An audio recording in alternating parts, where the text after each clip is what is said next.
Assalamualaikum warahmatullahi wabarakatuh. Perkenalkan, nama saya Suci Marliani dan rekan saya Diar Muhammad Ihsan. Kami dari kelompok 7. Kali ini kami akan menyampaikan materi tentang langkah-langkah dan prosedur evaluasi. Agenda kali ini kita akan membahas tentang yang pertama, yaitu pengukuran, penilaian, dan evaluasi. Tujuannya memahami pengertian dan mengukur, menilai, dan mengevaluasi. Yang kedua, komponen pembelajaran. Tujuannya memahami siklus pembelajaran. Yang ketiga, tujuan evaluasi. Tujuannya memahami tujuan dilakukannya evaluasi. Yang keempat, langkah-langkah dan prosedur evaluasi. Tujuannya memahami langkah-langkah dan prosedur dalam melaksanakan evaluasi. Langsung saja, bahasan yang pertama adalah mengukur. Apa itu mengukur? Mengukur adalah membandingkan sesuatu dengan satu ukuran tertentu bersifat kuantitatif. Artinya, kegiatan yang dilakukan untuk mendapatkan hasil bersifat kuantitatif atau nilai. Yang kedua, menilai. Nah, menilai ini adalah mengambil suatu keputusan terhadap sesuatu dengan ukuran baik buruk dan penilaian bersifat kualitatif. Itu artinya, hal yang akan didapatkan dari suatu penilaian adalah pendapat yang didasarkan pada aturan atau ketentuan yang telah ditetapkan. Dalam hal ini adalah kompetensi siswa.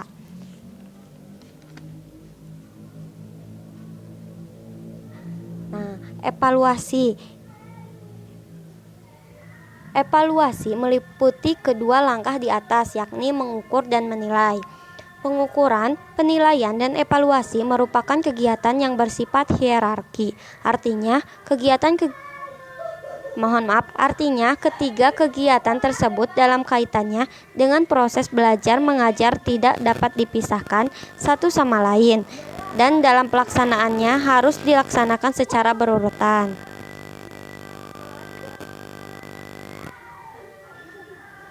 Jadi, apa itu evaluasi?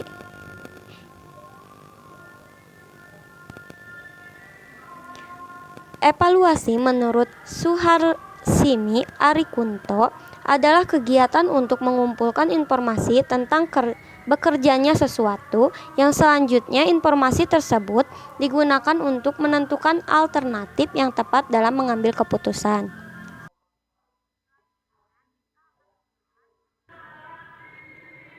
Selanjutnya, kita akan membahas tentang komponen-komponen evaluasi pembelajaran. Kita lihat, S menggambarkan siswa. Siswa sebagai subjek sekaligus objek pembelajaran. Kemudian, dalam pembelajaran ada yang namanya proses. Dari proses ini, muaranya ada di siswa yang mampu melaksanakan proses pembelajaran dengan baik. Dilambangkan dengan S aksen.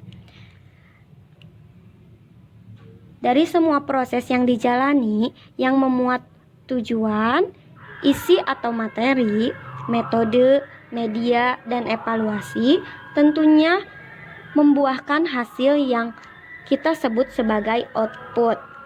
Dari output atau hasil ini dilakukan evaluasi. Terkait proses pembelajaran pada evaluasi akan banyak input atau masukan terkait kelemahan dan kekurangan dari proses pembelajaran yang akan diperbaiki di pembelajaran selanjutnya. Nah, langsung saja. Nah, selanjutnya yaitu tujuan evaluasi. Berikut ini merupakan tujuan dilakukannya evaluasi. Yang pertama, untuk mengetahui taraf efisiensi metode yang digunakan oleh pendidik.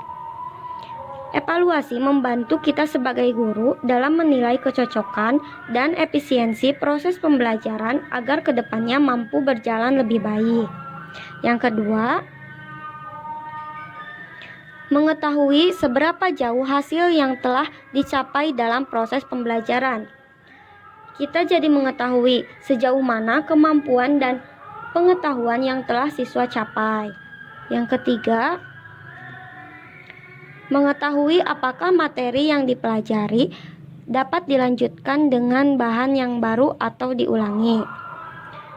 Terkait dengan media atau metode yang digunakan, kita jadi tahu apakah sesuai dan cocok kembali diterapkan atau harus dirubah.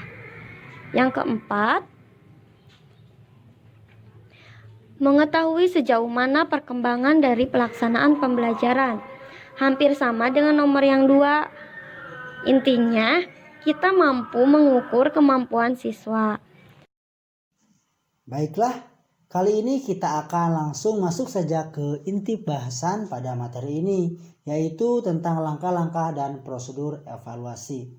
Nah, langkah-langkah yang melakukan evaluasi secara umum setidaknya terdiri atas 3 bagian, yaitu tahap persiapan, kemudian tahap pelaksanaan, dan tindak lanjut. Nah, dari ketiga bagian ini kita akan coba bedah lagi menjadi lebih spesifik. Nah, di sini adalah prosedur pelaksanaan evaluasi ya.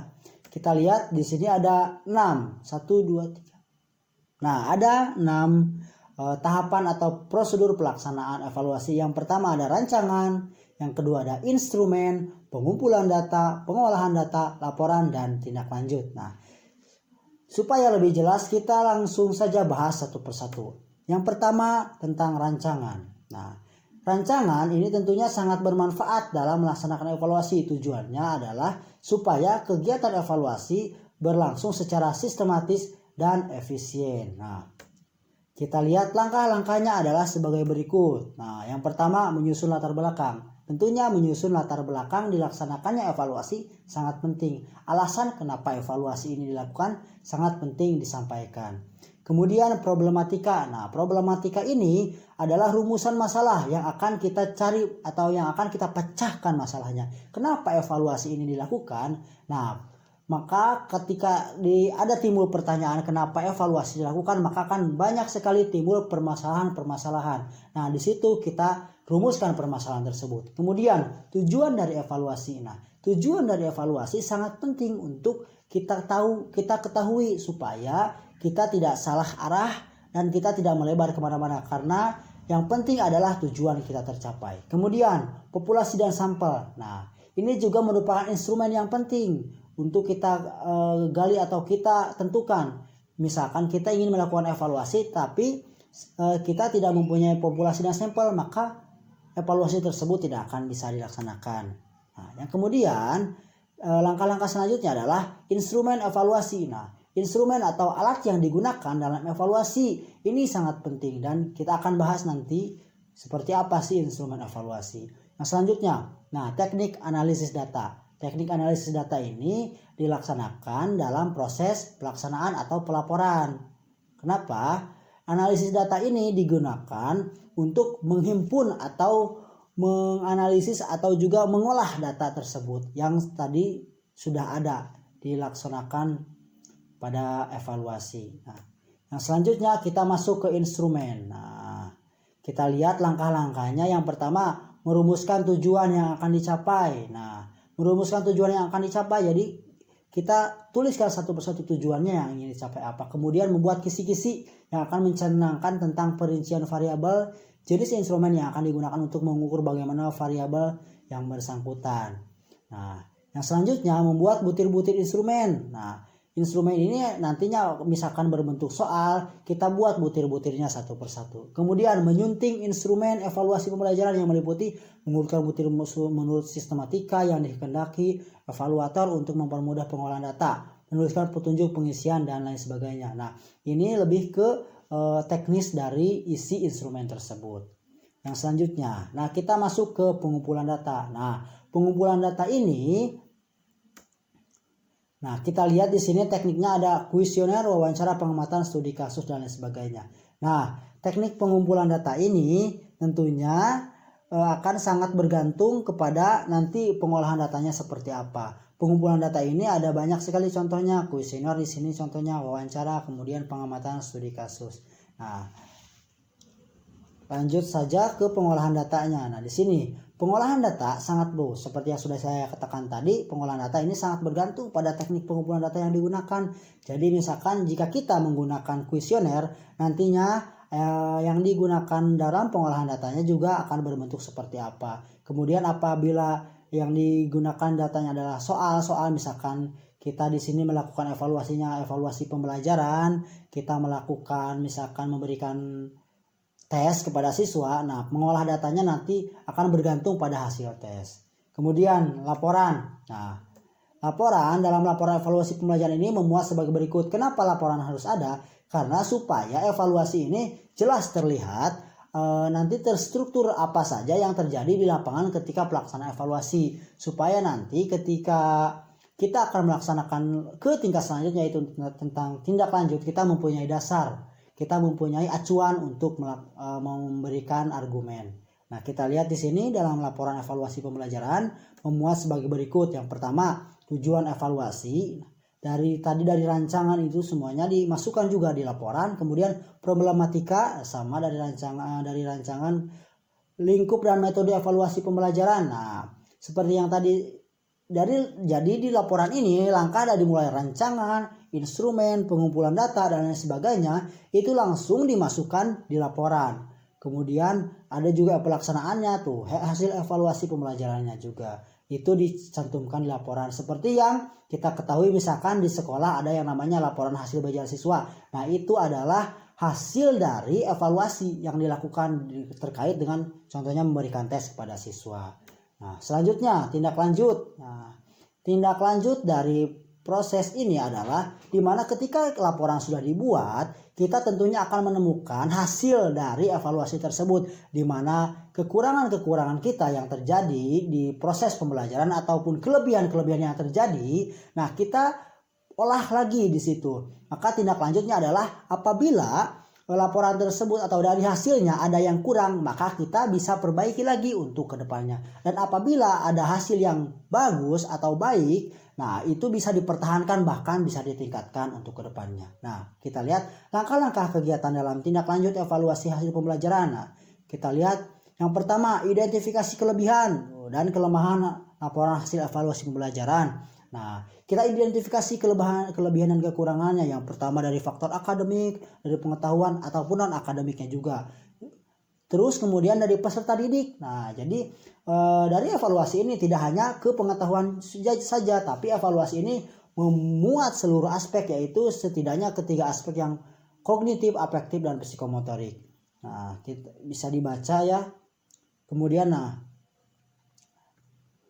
yang B juga peningkatan hasil belajar. Nah, ini muaranya juga pasti ke peningkatan hasil belajar. Kenapa peningkatan hasil belajar? Karena sangat penting untuk kita sebagai guru ini, tentu hasil akhirnya ada di hasil belajarnya juga. Karena tercapai atau tidaknya suatu kurikulum atau tercapai atau tidaknya pendidikan atau tercapai atau tidaknya proses pembelajaran kita terkait tentunya dapat dilihat dari peningkatan hasil belajar dari siswa. Nah, kemudian merancang program pembelajaran remedial. Nah, jika kita misalkan dalam prosesnya banyak sekali kekurangan atau siswa belum mampu mencapai kompetensi yang diinginkan, maka kita sebagai guru untuk memperbaiki nilainya atau memperbaiki kemampuan siswa bisa dilakukan dengan remedial atau proses pengerjaan ulang. Nah, yang selanjutnya merancang perencanaan pelaksanaan evaluasi perbaikan program pembelajaran. Nah, seperti yang sudah saya jelaskan tadi, bahwa setelah kita evaluasi, setelah kita dapatkan hasil dari proses pembelajaran, maka kita rancang lagi, kita susun lagi di mana yang kurang dan di mana yang lebih, kita tempatkan lagi untuk pembelajaran yang selanjutnya supaya pembelajaran bisa terlaksana dengan lebih baik. Nah, seperti itu. Jadi, terima kasih. Mungkin dicukupkan sekian dari saya dan rekan saya Suci Mariani. Terima kasih. Assalamualaikum warahmatullahi wabarakatuh.